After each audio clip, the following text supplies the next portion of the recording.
J'ai décidé d'ouvrir un compte titre ordinaire chez Interactive Brokers et dans cette vidéo, je vais rapidement vous expliquer pourquoi. Alors oui, vous allez dire, le type, il a essayé tous les comptes titres, tous les courtiers de la planète. Non, alors c'est pas vrai. Effectivement, j'en ai testé quelques-uns, notamment DeGiro, dont j'en ai parlé à plusieurs reprises dans des vidéos. J'ai testé également Trading 212 et j'ai testé Trade Republic, donc voilà. Et d'ailleurs, le tout premier courtier que j'avais testé, c'était Bourse Direct, qui était pas mal, hein, en soi. Et après, j'ai décidé derrière d'aller chez DeGiro. Je vous explique pourquoi j'ai décidé d'ouvrir un compte titre ordinaire chez Interactive Brokers. Tout simplement parce qu'il y a quelque chose sur lequel je n'avais pas du tout anticipé.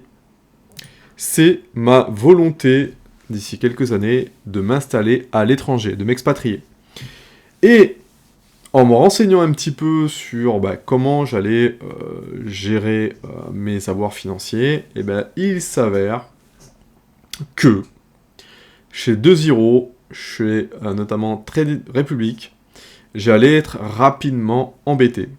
Pourquoi? Parce que, non pas que ce soit des mauvais courtiers, mais en fait ces courtiers, malheureusement, ne travaillent pas avec des résidents fiscaux hors espace économique européen. Voilà. Et donc, cette chose que je n'avais pas anticipée au moment où j'avais ouvert ces comptes titres ordinaires, donc c'était maintenant il y a plus de 4 ans, donc on voit quand même que dans la vie, il y a des projets qui changent, il y a des visions qui changent, et effectivement, je ne l'avais pas du tout anticipé, et en me renseignant un petit peu, qu'est-ce qui va se passer? C'est qu'il est très très fortement probable que DeGiro m'oblige, tout simplement lorsque je vais faire mon changement de résidence fiscale hors Union Européenne, parce que l'idée c'est de s'installer hors Union Européenne me concernant, ils vont m'obliger à clôturer mon compte chez eux, donc sous 30 à 60 jours, c'est-à-dire de liquider rapidement mes positions, de récupérer mon capital, et basta. Chez Trade Republic, ça sera exactement la même chose, c'est-à-dire que leurs services, concrètement, sont optimisés ou ne sont faits que pour le moment les résidents européens, et un changement de résidence vers un pays hors Union Européenne va forcément entraîner une clôture forcée de mon compte. Sachant qu'en plus, Trade Republic n'ayant quasiment pas de service client avec des humains derrière, donc ça va être actuellement des algorithmes, des robots, des bots, je vais rapidement me retrouver emmerdé. Concernant Trading 212, apparemment c'est un peu plus flexible, de ce que je comprends, car ils opèrent dans plusieurs régions du monde, mais forcément ça va dépendre également de mon pays de destination, donc là-dessus il faudra que je me renseigne aussi, sachant qu'il n'y a pas un gros montant, il y a à peu près 1700 € de capital aujourd'hui, à un moment où je tourne cette vidéo, donc concrètement ça ne va pas changer la face du monde. Maintenant c'est clair que si j'ai besoin de ce capital, l'idée c'est quand même de pouvoir rapidement pouvoir récupérer mon capital. Et en fait ce qui va se passer c'est qu'aujourd'hui j'ai quand même des positions sympas, notamment chez DeGiro et autres, sur lesquelles je suis en plus-value, mais voilà, je vais devoir à un moment donné ou à un autre, soit faire ce qu'on appelle un transfert de compte à compte, c'est-à-dire que je demande par exemple à DeGiro, Trade Republic et Trading 212 de transférer mes actions chez mon nouveau courtier Interactive Broker, mais ça va engendrer, comme tu peux le voir ici, hop, des frais qui sont assez importants. Donc là, ce que j'ai demandé donc, à l'intelligence artificielle, notamment en l'occurrence Gemini, d'ailleurs je trouve que Gemini a vachement progressé, je trouvais un petit peu en deçà par rapport à Chat ou à Grok, et là je trouve qu'il a vachement progressé Gemini, donc voilà, je me suis amusé un peu à utiliser Gemini pour m'apporter une réponse par rapport à ça. Donc lui, ce qu'il me conseille, c'est que voilà, moi je lui ai demandé, écoute, simule-moi des frais, si je devais transférer mes titres de DeGiro par exemple chez Interactive Brokers, sachant que voilà, je dois avoir à peu près une quinzaine de positions, donc ETF plus actions comprises. Donc pour lui, clairement, c'est ce que j'avais regardé déjà dans les conditions générales, ça va me coûter bonbon, dans la mesure où ils vont me facturer des frais par ligne, d'accord? Donc ça c'est, voilà, plus derrière des frais qui sont eux-mêmes pas en mesure de pouvoir finalement estimer, sachant que par exemple il faudra aller voir sur le marché du NICE, il faudra voir sur les marchés du Nasdaq, etc., donc les marchés américains, les frais qui vont m'être demandés pour transférer mes avoirs. Donc, DeGiro va appliquer un tarif fixe de 20 € par ligne, auquel s'ajoutent des frais externes qui va dépendre de la place boursière où sont cotés les titres. Donc moi, mes titres sont pour la plupart cotés aux États-Unis, Donc on voit par exemple de Action Europe 20 €, Action USA 20 €, puis derrière en fait je vais prendre des frais externes qui sont aujourd'hui estimés, hein. C'est-à-dire qu'en fait je vais prendre entre 46 et 66 € de frais par ligne, ce qui représente finalement un total pour 15 lignes de quasiment, on va dire, environ 1000 €, entre 1000 et 1300 €. Voilà donc les frais que ça me coûterait en fait finalement, et qui viendraient sérieusement impacter finalement la performance de mes titres, où il aurait fallu que je vende certains titres pour pouvoir financer ça, les frais. Et donc, en fait, clairement, pour moi, c'est pas du tout envisageable, quoi. Voilà. Donc, ce que je vais faire, c'est que je vais plutôt utiliser une autre alternative, c'est-à-dire qu'en fait, je vais le faire étape par étape. Voilà, donc comme... en fait, c'est marrant parce que je l'avais anticipé un petit peu, et puis en fait, Gemini me le confirme, quoi, donc c'est intéressant. Donc, qu'est-ce qu'il va me dire? Donc, effectivement, pour lui, pas possibilité de garder ses comptes titres. Sa recommandation, donc, c'est une stratégie, ce qu'on appelle une stratégie de l'entonnoir. Donc, il me dit, j'ai 4 ans devant moi, parce que moi, l'idée, c'est quand même de pouvoir éventuellement m'expatrier d'ici 4 ans. En tout cas, voilà, ma deadline, c'est 4-5 ans. Donc là, je lui ai dit 4 ans, donc c'est vrai que j'aimerais bien partir d'ici 2030. Et en tout cas, 2030-2031, voilà, c'est un peu ma fenêtre de tir pour moi, pour un projet d'expatriation. Et donc il me dit, effectivement, ouvre ton compte chez Interactive Broker, donc c'est ce que j'ai fait. Cesse d'alimenter tes comptes actuels, donc à partir du moment, là, plus de DCA du coup sur ces comptes-là, et je vais basculer du coup mon DCA sur mon nouveau compte titre ordinaire. Et puis ensuite, derrière, j'organise le transfert ou la vente. Donc le transfert, clairement, vu les frais, je n'en veux pas. Donc ce que je ferai, c'est que d'ici 4-5 ans, je liquiderai mes positions, du coup, avant tout simplement de déclarer ma résidence fiscale à l'étranger, de façon à pouvoir récupérer mon capital et le basculer, soit dans un autre projet, soit éventuellement dans la poursuite de la capitalisation sur Interactive Broker. Donc voilà un petit peu ce que je compte faire du coup par rapport à ça, et puis de voir par rapport à la fiscalité, forcément, si je le liquide aujourd'hui, mes positions aujourd'hui, je vais me prendre 30% de flat tax, donc pour le moment, j'ai envie de capitaliser quand même un maximum, donc je vais laisser ces comptes titres malheureusement ouverts, et je vais les laisser courir, au fur et à mesure, sauf si, évolution sur les marchés financiers qui me convient pas, sauf si, effectivement, les titres dans lesquels j'ai investi se comportaient moins bien que ce que j'avais prévu en termes de prévision de conservation de long terme. Donc tout ça, en fait, effectivement, ça, je ne peux pas le prévoir, donc on le verra au fil de l'eau, mais toujours est-il que pour le moment, j'arrête tout simplement de les alimenter. Et donc, du coup, j'ai ouvert un compte titre donc, chez Interactive Broker. Donc effectivement, l'interface, elle est quand même assez... vous verrez, hein, pour le moment, il n'y a pas grand-chose. J'ai tout simplement juste versé 100 € sur mon portefeuille, et donc du coup il va falloir que maintenant je regarde comment je vais les investir tout simplement. Donc l'idée c'est de faire un DCA mensuel, et puis je découvre également comment comment fonctionne un petit peu cette plateforme que pour le moment je ne maîtrise pas encore totalement. Donc voilà, il y a effectivement la possibilité bien évidemment de traduire les pages en français si vous le souhaitez, voilà, c'est fait. Ici, vous avez accès à votre portefeuille par exemple, etc. etc.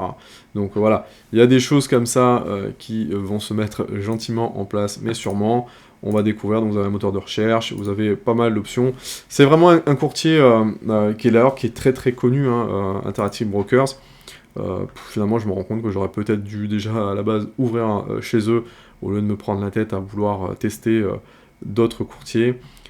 C'est l'un d'ailleurs des courtiers en ligne les plus connus finalement dans le reste du monde, parce que c'est un courtier qui travaille un petit peu avec tout le monde. C'est-à-dire qu'à partir du moment où vous avez décidé de vous expatrier, il n'y aura pas de difficulté, vous simplement vous le déclarez Interactive Brokers, et donc vous mettez à jour votre future résidence fiscale, et donc après derrière il y a un vrai suivi par rapport à ça. Donc voilà, c'est quand même un courtier d'ailleurs qui je crois travaille, permet d'investir notamment sur les marchés mondiaux de manière globale, vous permet également d'investir dans des ETF, la liste est énorme, pareil sur les actions, sur différents marchés, vous pouvez traiter des devises, vous pouvez traiter les commodities, enfin on peut acheter beaucoup de choses avec ce courtier, donc c'est un très très bon courtier par rapport à ça. Ce qui est également, pour moi, un élément de confiance, c'est qu'effectivement, IBKR, c'est coté au Nasdaq, membre également du S&P 500, ils ont 19,5 milliards de fonds propres, enfin voilà, c'est du très très solide, et je crois qu'ils existent depuis le tout début des années 80, si je ne m'abuse, 1978 ou 79, je crois de mémoire. Donc voilà, ça, là-dessus, il n'y a pas de débat, en tout cas sur la qualité de ce courtier. Et puis, au niveau tarif, si je compare un petit peu à ce que je payais, par exemple, chez De Giro ou, par exemple, Trade Republic, l'avantage, éventuellement, c'est qu'effectivement, quand vous faites du DCA et que vous faites, par exemple, de la fraction d'action, vous ne payez pas de frais de commission sur votre versement programmé. Par contre, derrière, ils se prennent effectivement du spread, parce que ça, c'est des frais cachés, j'appelle ça, moi. C'est-à-dire que, effectivement, par rapport au prix réel du marché, et voilà, ils vous font une petite décote, finalement, dans le prix d'achat que vous faites, ce qui fait que, eux, des récoltes, ce qu'on appelle la différence entre ce prix-là et le prix réel de l'action cotée au marché, ce qui leur permet d'avoir effectivement, des petites commissions comme ça qui viennent gonfler un petit peu leur marge, tout simplement leur chiffre d'affaires. Voilà, c'est comme ça aussi qu'ils se rémunèrent. Et puis voilà, donc moi c'est ce que je faisais gentiment chez Trade Republic, ou même pareil, sur le principe trading de standing fonctionne de la même façon. Et puis chez De Giro, vous avez 1 euro de frais de courtage. Alors après, ça dépendra bien évidemment des places sur lesquelles vous achetez vos actions ou bien vos ETF, mais vraiment pour acheter des ETF, c'était 1 euro par ordre.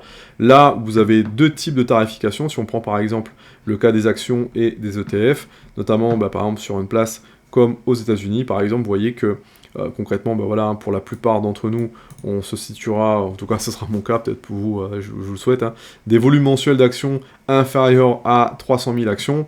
Effectivement, vous avez un tarif soit fixe, soit dégressif, donc vous le choisissez.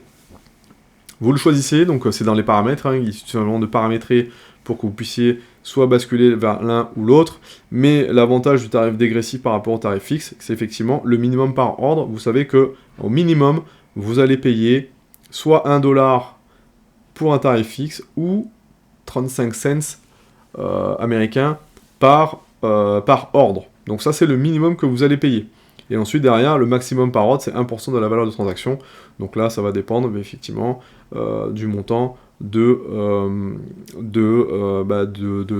montant d'achat que vous allez effectuer en termes d'action ou en termes de volume. Vous voyez, derrière, également, vous avez ce qu'on appelle les frais tiers qui viennent s'ajouter, donc 0,0066 US dollars, ce qu'on appelle les frais d'activité de trading, et les frais FINRA, qui vous indiquent ici, donc ce sont vraiment des montants qui sont très très faibles, mais qui effectivement, en termes de transparence, c'est quand même bien de le savoir que vous allez avoir également ce type de frais.